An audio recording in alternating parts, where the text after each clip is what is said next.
Shalom famille, que Dieu vous bénisse et que sa paix demeure sur votre vie dans le nom de notre Seigneur Jésus-Christ. Alléluia.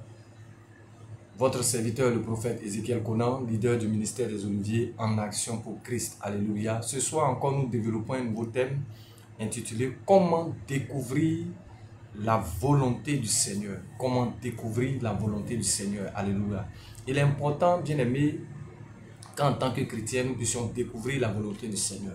La volonté du Seigneur pour notre vie est tellement importante, alléluia, que beaucoup de personnes, alléluia, ratent la volonté de Dieu pour leur vie.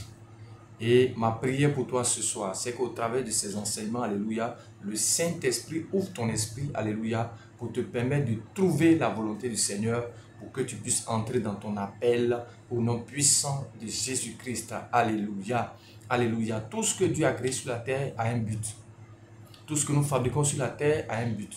Alléluia. Le micro est fait pour parler. On ne peut pas prendre le micro pour aller mélanger la sauce. Pour dire que tout ce que nous faisons a un but. Et Dieu qui nous a envoyés sur la terre des hommes a un but spécifique à chacun de nous. Alléluia. Et c'est ce que nous allons découvrir, bien aimés, ce soir. La Bible déclare dans Éphésiens 2, verset 10, « Car nous sommes son ouvrage, ayant été créés en Jésus-Christ pour de bonnes œuvres que Dieu a préparées d'avance afin que nous les pratiquions. » Alléluia. Car nous sommes son ouvrage, nous sommes son œuvre. Alléluia. Ayant été créés en Jésus-Christ pour de bonnes œuvres que Dieu a préparées d'avance afin que nous les pratiquions. Alléluia. Le texte que nous venons de lire est un texte qui est tellement profond, alléluia, que nous pouvons tirer plusieurs enseignements dans ce thème, alléluia. Mais je ne parlerai pas de cet aspect-là, alléluia, sur la prédestination, mais je parlerai d'un autre aspect, alléluia, et je parlerai aujourd'hui de comment découvrir la volonté de Dieu. Quand nous lisons ce texte, nous comprenons que Dieu a préparé de bonnes œuvres pour que nous puissions les pratiquer. Alléluia. Dieu a préparé pour nous de bonnes œuvres. Ça veut dire que Dieu a déjà préparé quelque chose. Et c'est à nous de découvrir, alléluia, sa volonté afin de pouvoir entrer dans ce que Dieu a préparé pour nous. Alléluia. Le plan de Dieu, le plan que Dieu a pour vous est tout à fait personnel.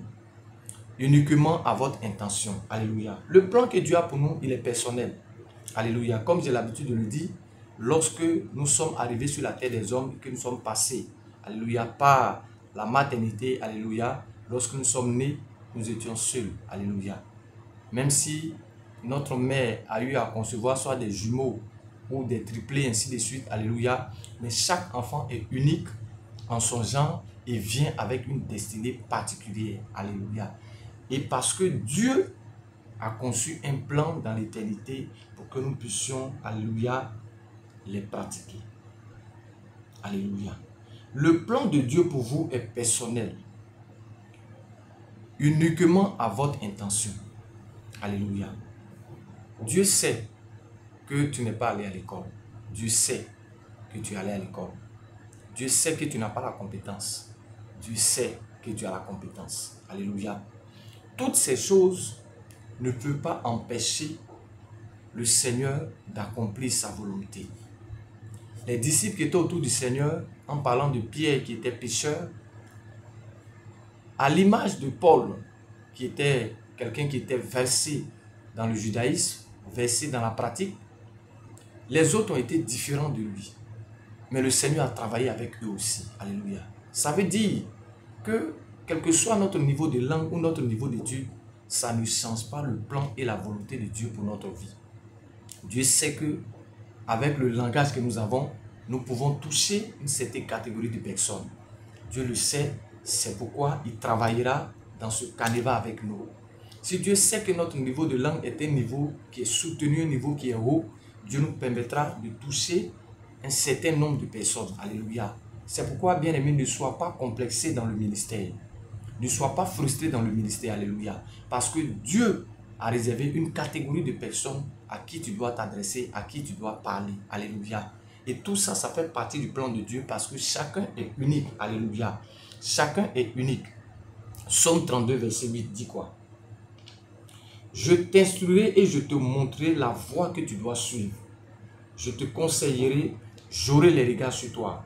Je t'instruirai et je te montrerai la voie que tu dois suivre. Il dit, je te montrerai la voie que tu dois suivre. Ça veut dire que dans la voie dans laquelle nous sommes engagés, chacun a une voie spécifique, personnelle à lui. Tu ne cours pas dans la voie de quelqu'un. C'est pourquoi l'apôtre Paul a été clair. Il dit, tous ceux qui combattent au niveau des Jeux olympiques, qui participent à des Jeux, courent pour remporter un prix. Que chacun court pour remporter le prix de la vocation céleste qui est attaché à sa vocation. Alléluia. Donc, l'apôtre Paul est clair. Lorsque nous courons dans le stade, si tu cours dans la plateforme de quelqu'un d'autre, tu es disqualifié. Chacun doit courir dans son couloir. Alléluia. C'est le même exemple qui est là. Dieu dit, je t'instruirai et je te montrerai la voie que tu dois suivre. Toi, personnellement. Donc, le plan de Dieu, alléluia, est quelque chose qui est spécifique et qui est personnel à chacun. Alléluia. Ne prends pas le plan de quelqu'un d'autre pour faire ton plan. Cherche le plan de Dieu qui est spécifique à toi. Parce que nous sommes près de 7 milliards d'individus sur la terre. Je crois que Dieu a donné quelque chose à chacun. Et tu dois chercher la volonté de Dieu par rapport à ce à quoi Dieu t'a appelé. Alléluia. Et c'est ce pourquoi nous sommes en train de parler dans cette étude. Alléluia. Donc ce que tu dois comprendre, c'est que le plan de Dieu pour toi, il est personnel. Il est d'abord personnel. Alléluia. Il est d'abord personnel. Alléluia. Et le plan de Dieu, il est spécifique et il est défini. Alléluia. Psaume 30, verset 21. La Bible dit, tes oreilles entendront derrière toi la voix qui dira, voici le chemin, marchez-y, car vous irez à droite ou vous irez à gauche. Alléluia. Il dit, voici le chemin, marchez-y. Alléluia. C'est spécifique. Alléluia. Et c'est défini. Le Seigneur dit, voici le chemin. Alléluia. Donc, tout enfant de Dieu doit prier, chercher le Seigneur pour découvrir le chemin. Voici le chemin, alléluia, que chacun doit suivre. Alléluia. Et c'est ça l'étude que nous sommes en train de faire ce soir. Alléluia. Mais la volonté de Dieu, c'est que nous puissions demander au Seigneur quel est ton plan chaque jour. Chaque jour, nous puissions demander au Seigneur quel est ton plan. Alléluia. Et nous trouvons ce passage dans le livre de Psaume 143, verset 8. La Bible déclare, « Fais-moi dès le matin entendre ta bonté, car je me confie en toi. Fais-moi connaître le chemin où je dois marcher. » Alléluia. Fais-moi dès le matin entendre ta bonté. Alléluia. Dieu veut que chaque jour, nous puissions prier pour lui demander quelle est ta volonté. Quelle est ta volonté? Quelle est ta volonté pour notre vie? Au nom de Jésus. Alléluia. Quelle est ta volonté? Pourquoi est-ce important? Parce que la volonté de Dieu, alléluia, est toujours bonne pour nous. La Bible déclare, dans le livre de Romains 12, verset 2, au verset 1, il dit, ne vous conformez pas au siècle présent, mais soyez transformés par le renouvellement de votre intelligence, afin que vous discerniez la volonté de Dieu, ce qui est bon, ce qui est agréable et ce qui est parfait. Donc dans la volonté de Dieu, il y a le bon, il y a l'agréable, il y a le parfait. Dieu ne peut jamais vouloir du mal de quelqu'un. Alléluia. Donc quand Dieu nous appelle à une mission spécifique, alléluia, le plan de Dieu, il est toujours bon. Alléluia. Bien vrai que nous traverserons des temps difficiles, mais le plan que Dieu a pour nous est toujours bon. Alléluia. Parce qu'il sait, alléluia, ce qui est bon, ce qui est agréable et ce qui est parfait. Alléluia. Alléluia. Et pour que nous puissions entrer dans ce plan de Dieu, il y a des choses que Dieu nous demande en tant que chrétiens. Il y a des choses que Dieu nous demande pour que nous puissions entrer et connaître son plan. Et la première des choses, alléluia, c'est de se séparer du péché et d'être sanctifié. 1 Thessaloniciens 4, verset 3, alléluia. C'est de se séparer du péché, alléluia, et afin d'être sanctifié, alléluia. 1 Thessaloniciens 4, le verset 3. La Bible dit, vous savez, non, verset 3, ce que Dieu veut, c'est votre sanctification. C'est que vous vous absteniez de la débauche. Alléluia. Ce que Dieu veut, c'est votre sanctification. Alléluia. La première porte qui nous permet de pouvoir entrer dans le plan de Dieu, c'est de se mettre à part et de se sanctifier. Se sanctifier, c'est se mettre à part. Alléluia. c'est d'être consacré pour Dieu. Alléluia. C'est la première des choses qui nous permet d'entrer dans le plan et de la volonté de Dieu. Alléluia. C'est de se mettre à part, c'est de se sanctifier. La deuxième des choses, nous devons prier le Seigneur et nous devons poser des actions de grâce. 1 Thessaloniciens 5, verset 17 et le verset 18. La Bible dit, priez sans cesse, rendez grâce en toutes choses, car c'est à votre égard la volonté de Dieu en Jésus-Christ. Priez sans cesse, rendez grâce en toutes choses. Alléluia. Les actions de grâce et la prière nous permettent de pouvoir connaître et comprendre le plan de Dieu. Alléluia. Alléluia. C'est très important. Les prières et les actions de grâce nous permettent de connaître et de comprendre, alléluia, le plan de Dieu pour notre vie. Alléluia. Comment aussi comprendre, alléluia, le plan de Dieu dans notre vie, c'est de faire du bien. Alléluia. Faire du bien autour de nous. C'est très important. Faire du bien autour de nous. Alléluia. Jésus est clair. La Bible est claire. Alléluia. La Bible déclare dans le livre de 1 Pierre 2, verset 15, la Bible déclare, car c'est la volonté de Dieu qu'en pratiquant le bien, vous réduisez au silence les hommes ignorants et insensés. Alléluia. Pratiquer le bien est une bonne chose parce que cela nous permet de pouvoir comprendre le plan de Dieu. Le plan de Dieu, alléluia, Dieu veut démontrer à la face de l'humanité qu'il est un Dieu qui est bon. Il est un Dieu qui est sage, il est un Dieu qui sait toutes choses. Alléluia. Il est un Dieu qui est amour. Et comment est-ce qu'il le démontre? C'est par la vie, alléluia, du croyant. Donc dans la volonté ou dans le plan de Dieu, Dieu veut que nous soyons, alléluia, nous soyons bons, alléluia, alléluia, afin de réduire les ignorants au silence, alléluia. Et pour que le Seigneur puisse nous permettre de pouvoir connaître sa volonté, il emploie plusieurs méthodes, alléluia, pour que le chrétien soit guidé et qu'il trouve la volonté de Dieu. Et parmi ces méthodes-là, alléluia, le Seigneur se sert des Écritures. Alléluia. Par la parole de Dieu, on peut comprendre la volonté de Dieu. Alléluia. En lisant la parole de Dieu, en méditant, alléluia, on peut comprendre quelle est la volonté de Dieu pour notre vie. Alléluia. Josué 1, verset 8. Que ce livre de la loi ne s'éloigne pas de ta bouche. Médite le jour et nuit afin d'agir fidèlement selon ce qui est écrit. C'est alors que tu auras du succès, c'est alors que tu réussiras. Alléluia. Alléluia. La parole de Dieu doit être saturée dans notre esprit. Parce que par la parole, nous pouvons connaître quelle est la volonté de Dieu. Alléluia. Quel est le deuxième élément que le Seigneur utilise? Souvent, le Seigneur utilise une conviction intérieure qui vient du Saint-Esprit. Alléluia. Tu ne sais pas, mais tu as cette conviction intérieure que Dieu te pousse à faire quelque chose. Que Dieu te pousse à aller évangéliser. Que Dieu te pousse à faire telle ou telle chose. Alléluia. C'est un signe qui indique la volonté de Dieu pour ta vie. Alléluia. Tu ne sais pas, mais tu sens que tu es attiré par quelque chose. Alléluia. Tu es attiré, alléluia, par quelque chose. Quelque chose de fort t'attire. Quelque chose te convainc. Tu sens à l'intérieur que c'est telle chose que tu dois faire. Alléluia. C'est que Dieu est en train de se montrer sa volonté et son plan. Alléluia. Il y a des gens que je connais, lorsqu'ils voient des malades, ils sont fâchés. Pourquoi des gens sont malades? Mais c'est un signe que Dieu leur montre qu'il leur a donné le ministère de la guérison et qu'il doit prier pour ces malades pour que le Seigneur se manifeste et qu'il les guérisse. Alléluia. La conviction intérieure, cette intuition qui te pousse à aller vers quelque chose, c'est Dieu souvent qui est en train de te guider pour que tu puisses trouver sa volonté. Alléluia. Alléluia. La troisième des choses, c'est que Dieu aussi nous guide au moyen des circonstances de la vie. Les circonstances de la vie ne sont pas toujours meilleures à notre faveur. Il arrive des fois, Dieu crée des situations pour nous emmener, pour pouvoir connaître sa volonté. Dieu peut permettre à ce qu'une porte se ferme afin qu'une autre porte s'ouvre. Alléluia. Pour que l'enfant de Dieu puisse connaître et comprendre la volonté de Dieu. Dieu a permis certaines situations pour que d'autres enfants, d'autres personnes se retrouvent soit à l'étranger ou se retrouvent dans d'autres villes. Tout simplement parce que Dieu voulait qu'ils fassent sa volonté. Et il a fallu que telle situation arrive pour qu'ils entrent dans leur plan. Alléluia. Souvent, il y a certaines personnes qui ont été chassées de leur maison, chassées de leur famille. On les a chassés. Et lorsqu'ils sont sortis de la maison, ils se sont retrouvés seuls.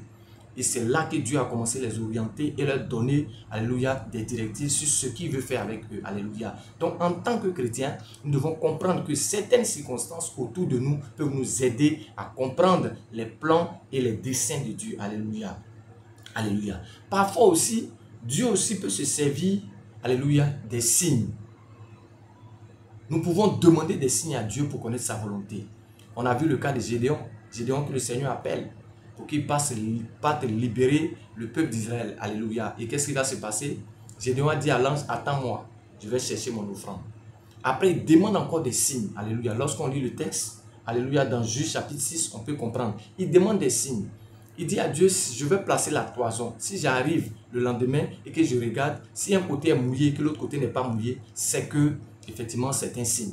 Mais nous devons faire beaucoup attention lorsque nous demandons à Dieu des signes par rapport à sa volonté. Imaginez une femme qui se lève un matin qui dit, Seigneur, je veux connaître quelle est ta volonté par rapport à mon fiancé, par rapport à mon mari. Que demain à 17 h, celui qui viendra me rendre visite, sait que c'est mon mari. Or, elle sait très bien que demain à 17 h, c'est telle personne qui doit venir la voir. Et c'est cette personne-là qu'elle aime.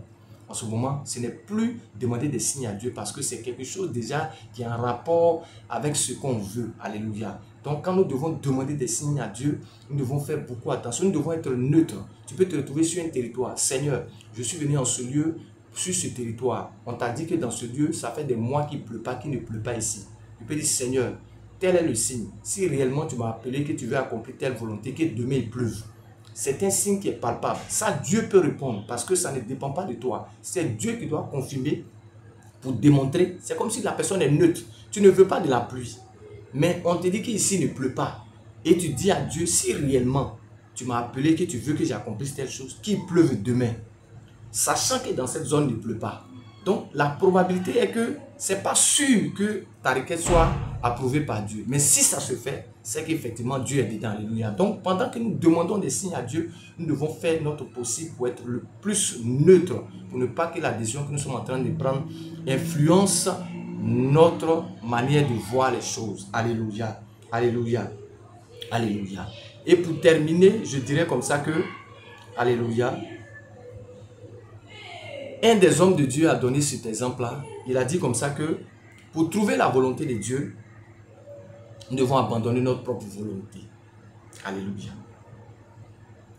Nous ne devons pas faire un choix particulier.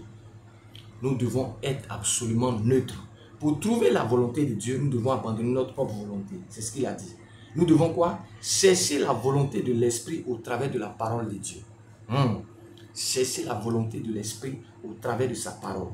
Parce que sa parole est infaillible. Sa parole est la vérité. Alléluia. Un ange peut venir dire quelque chose qui n'est pas vrai. Il peut venir te tromper. Quelqu'un peut venir te tromper. Mais la parole de Dieu ne nous trompe pas. La parole de Dieu est la vérité. Donc nous devons faire quoi? Chercher la volonté de Dieu au travers de la parole de Dieu. Prenez note des circonstances providentielles. Il faut avoir un cahier où tu prends des notes par rapport à tous les événements qui se déroulent autour de toi. Lorsque nous voyons cela, nous nous rappelons dans la Bible. Il y a des femmes dans la Bible qui prenaient note par rapport à certaines choses qu'on disait sur leurs enfants. Alléluia. La mère de Jésus, Marie, elle avait dit qu'elle prenait note de tout ça. Tout ce qu'on disait sur Jésus, elle gardait ça en mémoire. C'est-à-dire que dans tout ce qu'on fait, tu dois prendre des notes pour savoir à quel événement, par rapport à telle situation, tu pourras comprendre la volonté de Dieu. Alléluia. Et nous devons prier pour que Dieu nous guide pour trouver sa volonté. Alléluia. Nous devons prier que Dieu guide nos pas. Abraham a prié. Il a dit à son serviteur, va chercher la femme de mon fils Isaac. Et lorsque le serviteur est parti, la mission a réussi. Alléluia. Il est revenu avec Rebecca. Alléluia. Donc, nous devons prier pour que Dieu nous guide lorsque nous allons accomplir sa volonté. Alléluia. Et nous devons nous attendre à Dieu. Une chose est de prier. Une chose est de chercher la face de Dieu. Mais une chose est de s'attendre à Dieu. De s'attendre à Dieu parce que dans tous les efforts que nous sommes en train de faire, le moment arrive où Dieu nous parlera. Le moment arrive où Dieu va nous éclairer. Nous devons nous attendre à lui. S'attendre à la réponse, à la prière que nous sommes en train de faire. Alléluia. Nous devons nous attendre à lui parce que tout ce que nous faisons, toutes les actions que nous posons, Dieu nous voit. Et au temps opportun, il nous donnera la réponse. C'est à nous d'attendre Dieu, de l'attendre parce que tôt ou tard, il va nous répondre. Alléluia. Si nous suivons ses consignes et les choses qu'il nous demande de faire pour que nous puissions trouver sa volonté. Que Dieu te bénisse et que sa paix demeure sur ta vie. Je crois qu'au travers de ces écritures, le Seigneur a ouvert ton esprit et t'a permis, bien-aimé, de pouvoir comprendre certaines choses. Ma prière est que le Seigneur permette que tu puisses trouver sa volonté pour ta vie au nom puissant de Jésus-Christ. Que le Seigneur permette que tu puisses trouver sa volonté pour ta vie au nom puissant de Jésus-Christ. Que Dieu te bénisse et que le Seigneur te fortifie. Si tu t'es trompé de voie, ma prière est que Dieu te ramène dans la voie, que Dieu te ramène dans le chemin au nom puissant de Jésus-Christ. Dis Amen. Et que le Seigneur te bénisse, que le Seigneur te fortifie. Alléluia. Et que sa paix demeure sur votre vie. Alléluia. Nous nous retrouverons pour un prochain enseignement. D'ici là, shalom, shalom chez vous. Au nom de notre Seigneur Jésus-Christ. Amen.